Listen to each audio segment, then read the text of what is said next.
Rebels and reggae heads, start your day the MVP way. Where you are the MVP, no negative vibes. We've got man like Super Senator Sakaja in the house. Karibu sana. Asante, good to be here. Yeah, this is your second time here. No, we did a call. Yeah. The last time. You didn't come here in the studio? I think it was virtual. It was Zoom. It was Zoom. I've never been to the studio. Yeah, ilikuwa ile time COVID ilikuwa imechachisha mimi. Talk about the Innovation Act. Yeah, the startup bill. Yeah, startup bill. Yeah. How's that going? It's going. You know what happened is we had a court case between the Senate and the National Assembly. Yeah. So a lot of the laws, we'd already passed it in the Senate. A lot of the laws had to be republished. So now we're back to second reading. In a month or so, we'll be done with it in the Senate.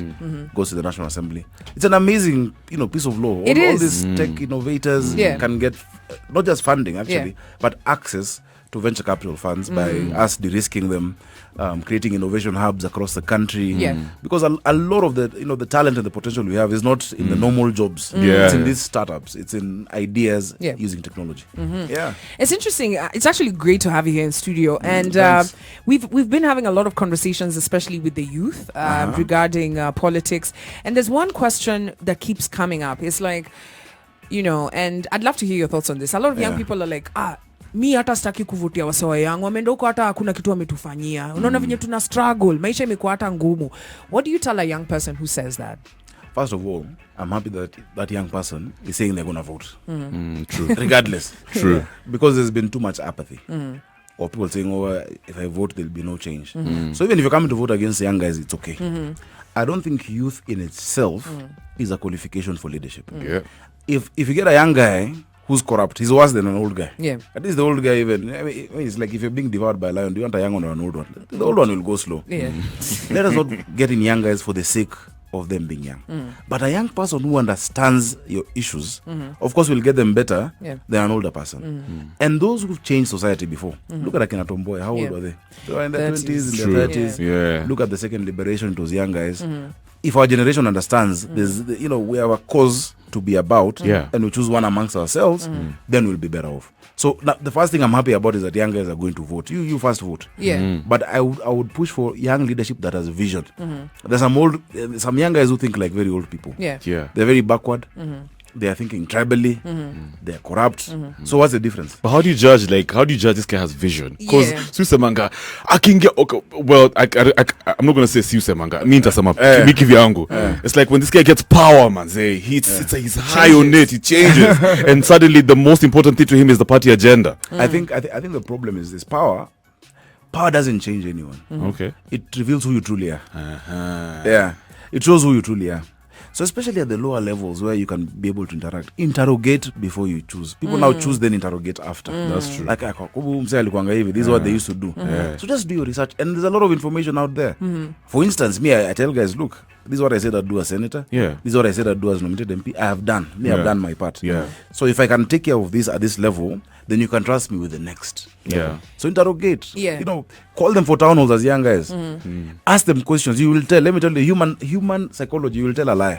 But here's the thing: if you hear my listeners, we have a segment called MVP Report, and guys call from all across the country to tell us, like the guy who's just told us some crazy story. Anyway, one of the key things that keeps coming back, I remember, maendeleo hapa, something has happened, something, and I'm like, have you called your MC? Have you called your MP? And they say, atujui palikuwa toa. And that's actually a real problem. It's a real problem.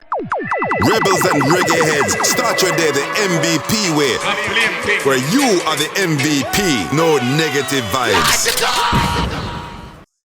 And we got man like Senator Sakaja in the building. Amesema. By the way, unajua ni ngoma gani nimeget? Abambika. Niko belt buckle. Alikuwa anafanya the belt. Your belt buckle, baby. Let me tell you, if you did not have a belt buckle, what were you doing in the club? Manze. You were just posted. Even though ulikuwa nafaa to make impression to your girlfriend that you can dance. That's how you check it.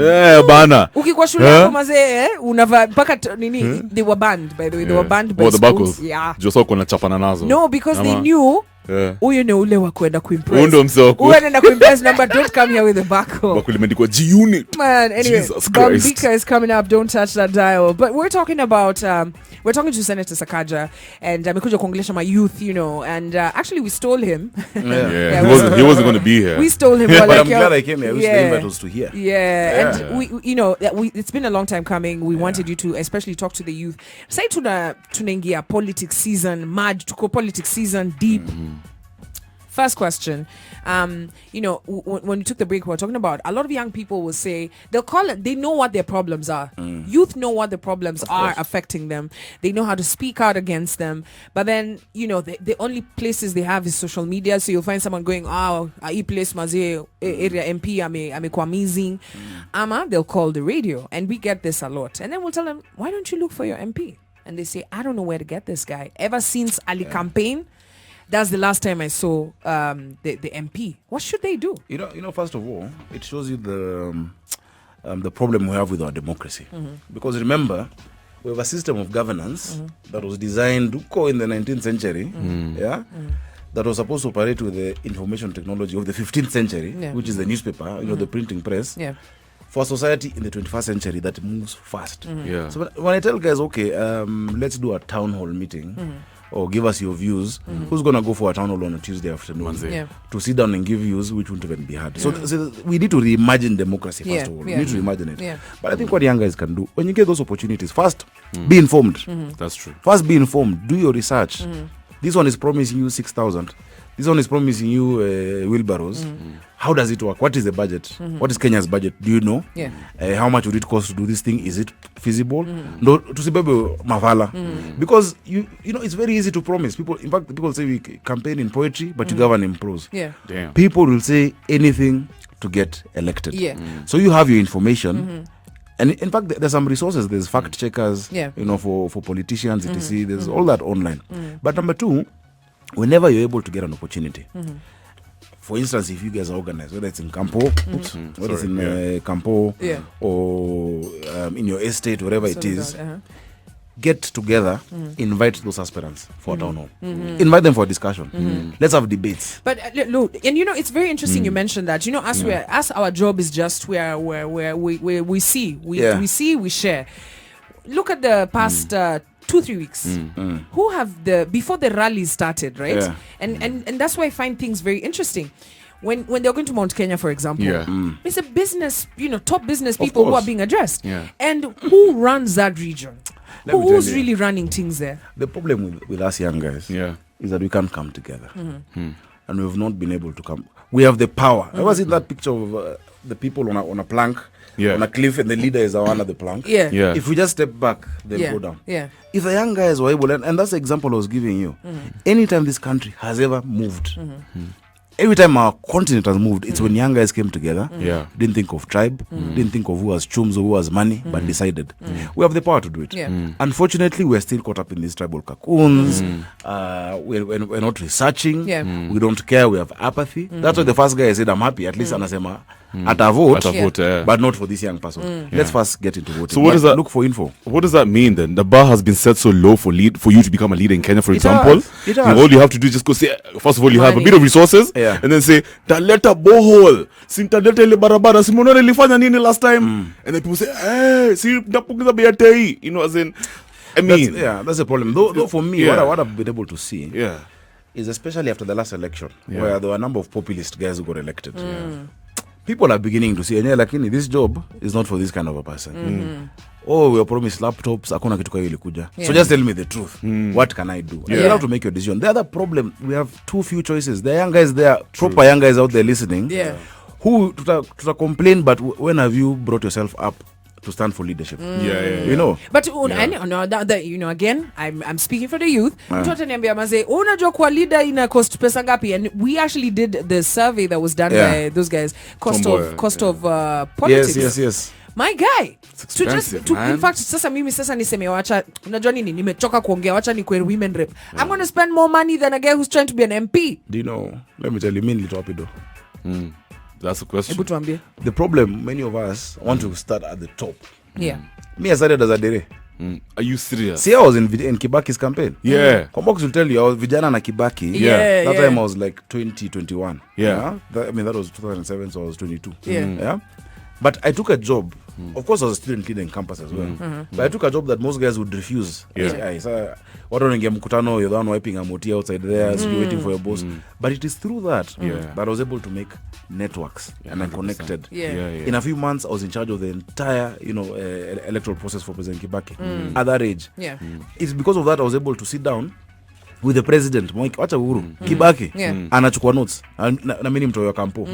But you must first accept to intern, accept to volunteer, accept to, I mean, you just start and become an MP. Of course not. But I knew the vision I had.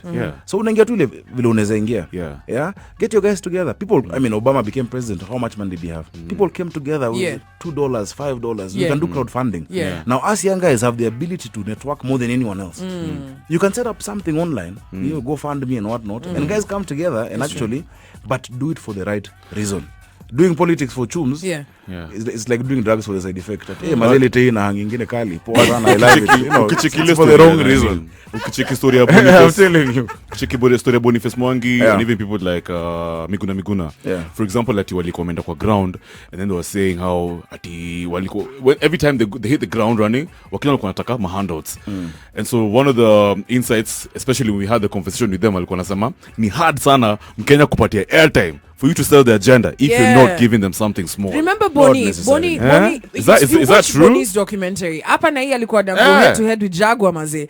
Amefika place ingine hapo anaambia mse, yo man, I'm going to do this for you. Anasema wapi t-shirt? Let me give you an example. Bila t-shirt. Bonnie's example is I mean, it's there, and I think, he's a great guy in terms of activism and what he believes in. But there are people like, look, Ken Okoth, when he became MP for Kibra, place MP alikuanga Tinga for the longest time. How much did Ken have? But he was in society so much, they said, this is our guy, sisi ndo tunamsimamisha. So do you want to lead the people, or do the people want you to lead them? That's why it must start. You must, if you want to lead them, they'll ask you for money throughout. But if they want you to lead them, if they want you, by the way, watakuja wachange. Look at that Murigi, the guy who was campaigning on a bike. He didn't have chums, but he had been tuitioning these kids, and another guy who had been there from before. He had been with the community, such that they said, no, we must do it. Nairobi ni noma kiasi, and understand there are places you'll go where you have to, at least at Zamacho, Nanini, but ultimately, the reason why you're doing it and how the people, if people believe you're genuine, I'm telling you, politics is not about money. If they know that you're genuine and you're there for their interest, they will bring money to you. All right, we are going to take another short commercial break. 28 minutes past 9 a.m. Remember, we're speaking to Senator Sakaja. Kama kuna swali bana, tumia your hashtag kwa Books and Kev. I'm on Zachizaka wewe hapo on Facebook. Now I want us to talk about, okay, tushakuvutia mingi hapo ndani. How will this person with great ideas and vision for our people fight party politics? Is it better to ingia kama independent? Ama it depends on where you are. We're going to hold that thought. Rebels and reggae heads, start your day the MVP way, where you are the MVP, no negative vibes. And we're talking to Senator Sakaja. Amekuja kwa studio tubonge na tunaongea mambo especially to do with youth and leadership. Before we took the break, you said we just get in there, we get the work done. Now let's imagine someone, we voted in young people, wameenda parliament. Wamefungua the house. Let's see our guy there akisema issue zetu. Allah. How does a young person or someone who's getting into politics, how do they now split aside from party politics? Because it has come out very clearly in this August house that maze politics parties come before the people who elected the members. Sometimes they do. I think and I'll give my own example. Because before I was a party chair of TNA when I was 27, 28. That's when I became chair at 27 actually. And I understood why the party would always want to have guys towing its line. Because the party has gone to the people with a manifesto and agenda. Tukishinda, we want our MPs to follow the line. The problem has been in the process. So in this last time nimekuwa senator, I have not been a party leader. And the many times we've even gone against my party. Because party position normally is, mnaitana mkutano, mnakaa, we say, okay, this is what we want. we can debate. Once we agree, that then becomes a position that must be carried. That has not been done. So it's everyone for themselves. Now the problem is, once you elect somebody who forgets about your interests, where you elected them, because you elect people to parliament to represent you. Yeah. Of course. Parliament comes from the same root Latin word parley, to parley, to talk. Lazima mtu ongee. I've seen so many who come into bunge and they don't talk. In parliament, yet they keep getting elected. Maybe it's kwa ground or fiti CDF or something, but you need someone to represent your issues. If you're from Eldoret, that guy should come and talk about Eldoret issues. So Nakuru, from Nairobi, etc. That is what has been missing. So what I did, especially for the young guys, in the last parliament, I set up this thing called Kenya Young Parliamentarians Association, where we started even a mentorship program, a leadership training for all MPs who came in under the age of 30. So unfortunately, Mezeka, this time, if I was to go back to Bunge, I can't go back to that, because you must be below 35. And we've seen many guys improving. Because mtu anaingia Bunge, you're there, you're 30 or you're 28, and then now you want to debate Orengo. Must be intimidating. Tangula, you know, all these guys who've been there from 92, from the time who was you where. But once you believe in yourself, you know, I like the Bible says in Timothy, 1 Timothy 4:12, don't let anyone look down upon you because you're young. But set an example. It turns into respect. There are guys we mentored through young parliamentarians who now became MPs. People like Gideon Keter, he's in our reference group, because we have groups in different areas. And the guy joined in, and now he's an MP, he's doing a good job, he's going to vie, he was nominated. So those who are really interested in leadership, please look for us, come. Some of us can mentor you, because in as much as we are where we are, there are guys, older guys who held our hands and trained us. So me, I'd love to also mentor guys who want to come in. Na si ile commentary sijui chapani wagesi na do, but ideas, I'll tell you how to go to TV, how to brand yourself, how to communicate to the public, because we need that young leadership. Actually, Teddy is agreeing with you on this. Young people understand the issues, but are either cowards and get intimidated once they get elected, just have selfish interests. I must say, I'm so disappointed with the young leaders we elected. Some are fighting to see alcohol prices reduced. That one wasn't elected. But Senator, let me ask you, like, based on what Teddy has said, and you know, also with regards to your mentorship program that you had initially, it's like you have to act young and come off as cool. Sheila, we talked about this before, even especially come off campaign trail, So how do you balance? You know, how do you focus on issues at the same time look appealing towards the youth? I mean, what's important, man? You know, the problem is, guys have thought to get the young guys, you have to dance on stage. You must look like young guys. And people hate it. Unapata mzaya na bonga shenga hata ingine as a annoying. Guys, wacheni kuongea jarao tu asubuhi. No, don't even. I've seen many people. Well, in fact, I remember when Tuju was running for president. Then you had that thing. Niaje, mimi naitwa Rafo. I'm like, get out of here. Leave it, because and these two politicians. Just be yourself. Just be yourself. Being yourself is the coolest thing. In fact, you're cooler being yourself. But guys, let's kubali that there are people who fall for those antics, right? And that's just the reality. Kuna msee anaona picha ya Rawa amevaa J's, anasema unaona msee ni young. Manze. Unaniget? That's young. So optics are important because they're young or not. But let me say this and to the listeners. Between now and August 2022, hakuna kitu mtasikia. People will come with all manner of stories, all manner of promises and lies. Interrogate, fact check yourself, because it's your civic duty. It's a personal duty to make a choice on who the leadership is. So this snake oil merchants will be there. So you're saying that you know, if when Kenyans like this past 2 years, Kenyans have really complained that, you know, the economy has really been tough on their pocket. And interestingly, I was reading a report that the economy has grown by 5%. Right? Really? So it's grown in some pockets. So which is the truth? Like things are actually, like, if you look at the business side of things, there is some growth. You guys look at those indicators, the forex, if you look at inflation rate. Those are my numbers. But kwa mbosho what trickle down effect. Now, especially my youth, aijakuwa. You know, so you if you talk to the youth, watakwambia, man, you know, these guys will come to me with all manner of conversation. But if you look at, okay, let's start with parties, right? Ukiona saka tuseme kuna area zingine hata uwezi ongea party ingine except tuseme ka Western party ni ANC, si ndio?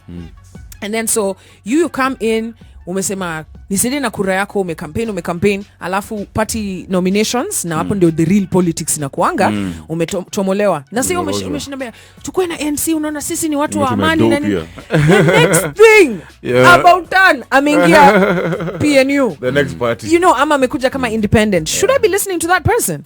I don't think so. You see the problem, the problem, we don't have parties in this country. Those are personal vehicles. If today that ANC leader Musalia leaves ANC and goes to ODM, what wataenda? If today Raila was to leave ODM and go to Jubilee, people will move. We've not created institutions, and that's what we had been trying to do, even with TNA. And so the first thing we must do is give parties proper funding, so that say at Nimdosi Donatwado, at the leader of the party is the one who is funding it, because when it comes to that it's the leader removing the money, then you must be with him. Today the Republican Party can get Trump out of the party. The Democrats can tell Biden, my friend, you're not doing well. And we're not giving you the ticket in the next election. Same as in the UK. And that's how leadership changes. Look at Zuma in South Africa and Thabo Mbeki and all of that. But I think we have a journey to get there. So I won't blame us as Kenyans. Let's go back. You're saying for us to sort out, because remember, this party politics is what even in parliament this has been the problem. Of course, you told you'll be the whip to the committee. Pesa ya CDF. And so, you know, so you're saying one of the solutions for Kenyans, we should think about parties that are not run by individuals. They're not individuals. Well, it's based on ideology, institutionalized.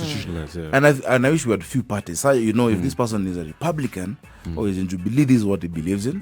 This would be a stand if something comes in Bunge to legalize the example we had earlier. Amastoria, you know, whatever it is, you know, economic model, this is how they think, this is how they're going. And I like you see, of late, this conversation, in as much as tunapakwa mafuta na watu wote, but it has moved from the tribal normal one we always have to now which economic model. So you could tell us about your bottom up.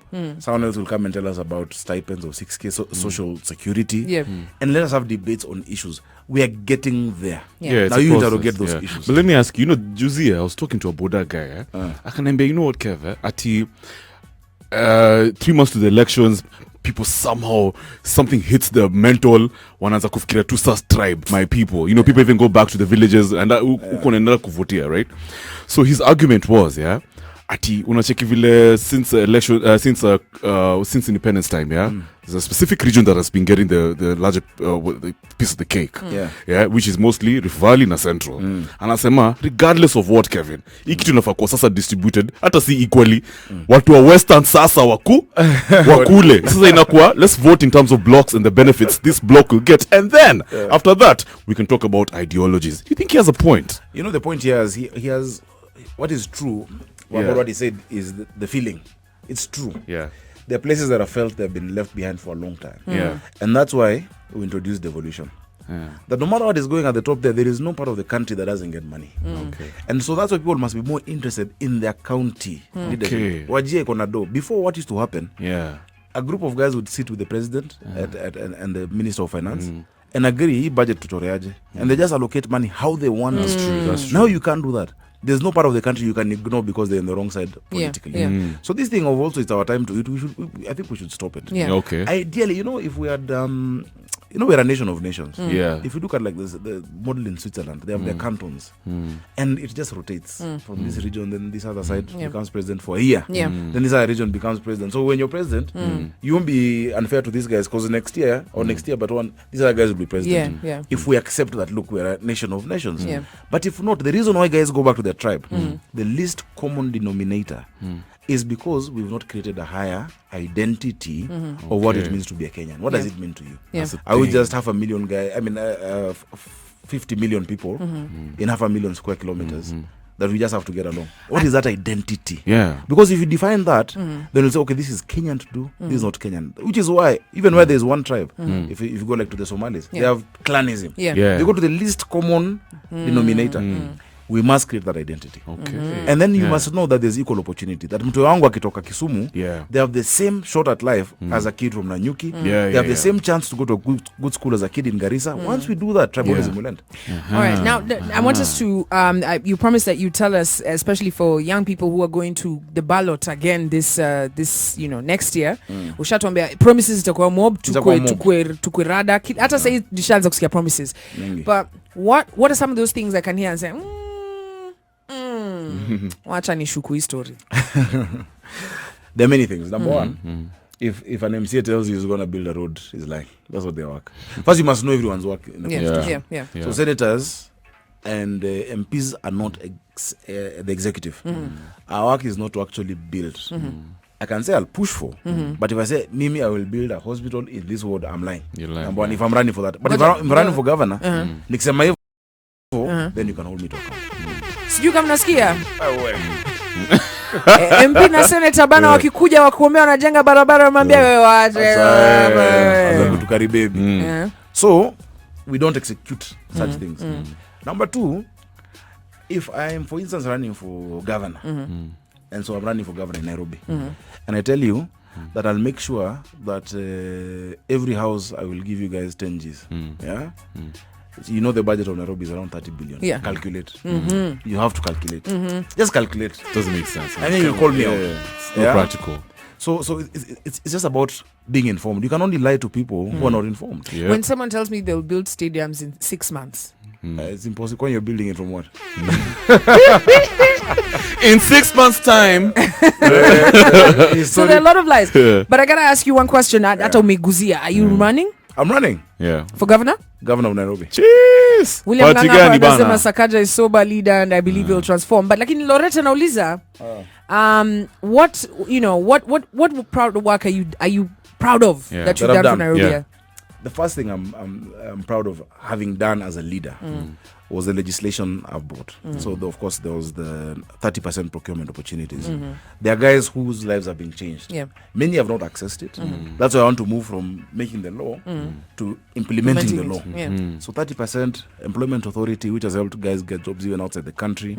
And many other pieces of legislation. This startup we were talking about, disaster management. So as a legislator, the proudest thing that I'm proud of, what I've been able to do, is to give young people the hope that they can actually have their destiny in their hands. After I first got into leadership, it's when parties said, Allah, even young guys can lead parties. Even young guys can be elected. And I think there's a huge crop of people who've been able to see that. Now for Nairobi, I've pushed for many things. As a senator, my work is to bring money to the city. When I became senator, Nairobi was getting 15B. I moved it to 19 billion.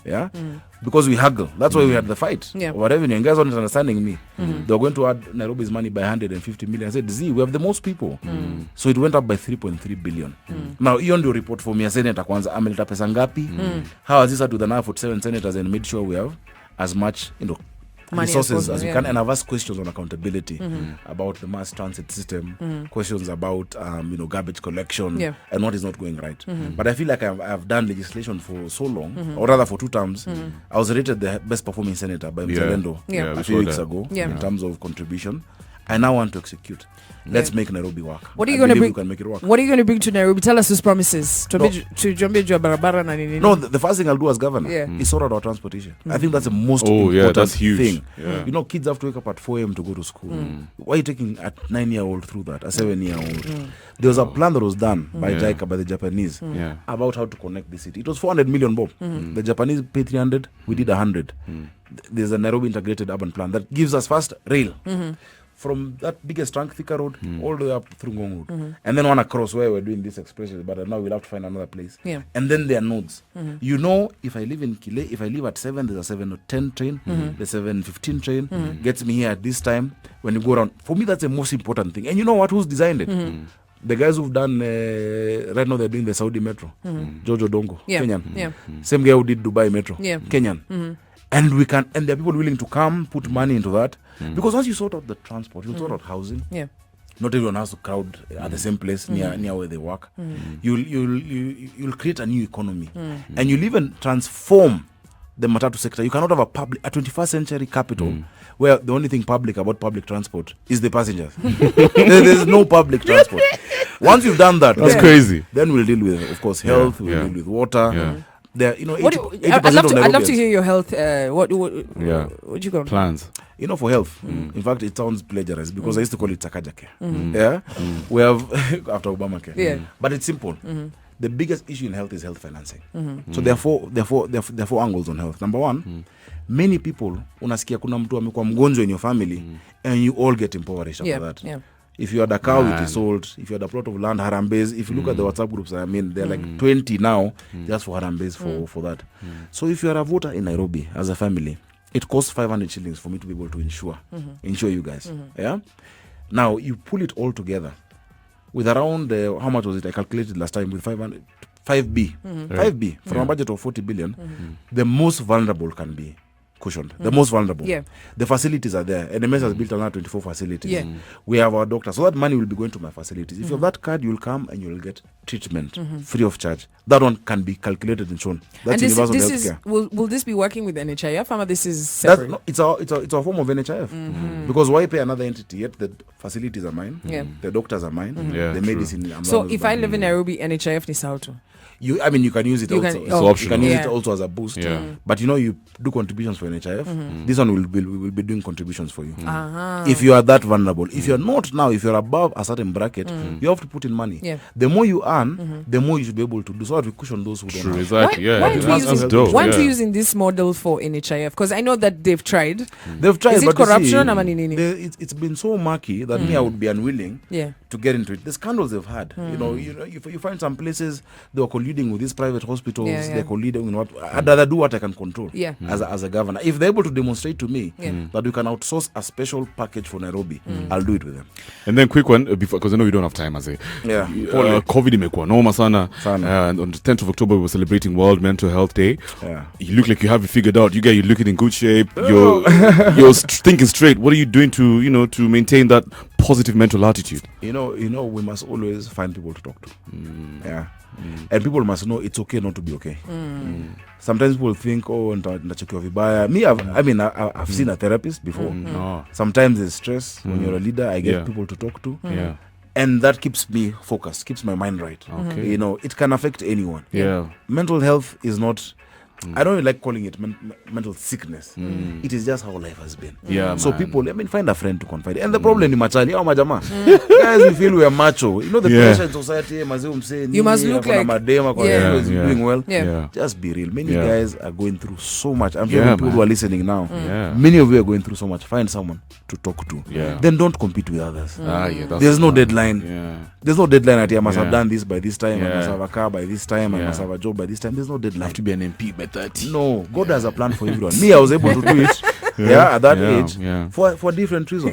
There are guys who've become so big and they've discovered themselves in their 40s. That's true. In their 50s. So hakuna mbio, hakuna deadline ati mnaipeshana na mtu.